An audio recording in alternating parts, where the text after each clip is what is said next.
Jim Holley, Supercross Live on supercrossonline.com. We like to go behind the scenes. We're here in Phoenix, Arizona. The man who finished up 15th in that Supercross main event, privateer Justin Keeney. That was a great job you put in last week.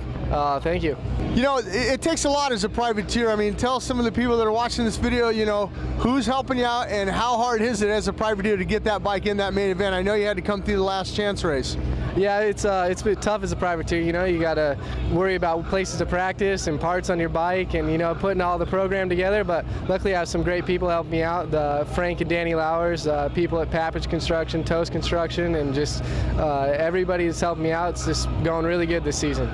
You know, I know you had to have been happy to get that bike in the main event, that 15th place, but I think Danny and Frank were probably more happier. I mean, they've been at it a long time helping out privateers, and to see one of their bikes get into that main event, they actually told me that this bike's basically stock.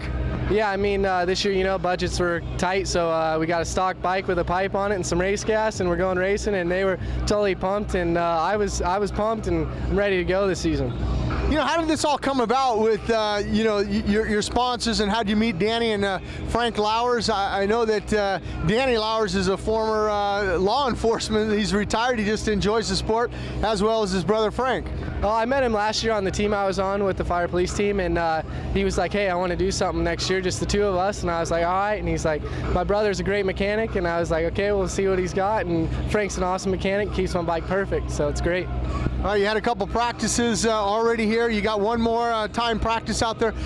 How does it feel to go out there with the top 20 guys and run with those guys in that first session? It's awesome being in the seat of practice. You don't have to worry about people cutting in front of you, you know, and they're all going really fast, so I can even pick up my times even more, and looking good tonight and feeling good, so it should be a good night. All right, you heard it from Justin Keeney, the man who finished 15th at the opener last week in Anaheim. He's here in Phoenix. He's feeling good. We'll see if he can get that thing in the main event, possibly up into that top 10.